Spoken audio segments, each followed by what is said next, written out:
প্রবাস, মনে হয় ৩ অক্ষরের শব্দটা শুনলেই শান্তি আর শান্তি। কিন্তু এই প্রবাসীর কষ্ট কেউ দেখে না, দেখে শুধু টাকা।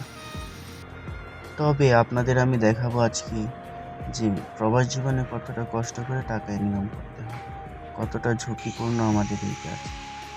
হ্যাঁ, প্রবাসে টাকা আছে, কিন্তু অনেক কষ্ট করে এই টাকা ইনকাম করতে হয়, কতটা ঝুঁকি নিয়ে কত কাজ করতে হয়। তবে সবার কাছেই দোয়া চাই যেন এগুলা কাজ করতে গিয়ে আমাদের কোনো ক্ষতি না হয়। প্রিয় ভাইয়েরা, আপনারা প্রত্যেকটা প্রবাসীকে জিজ্ঞেস করবেন যে তোমরা নিজের দেশ ছেড়ে, এত শান্তি ছেড়ে, নিজের বাবার ঘর ছেড়ে তোমরা কেন প্রবাসে যাও?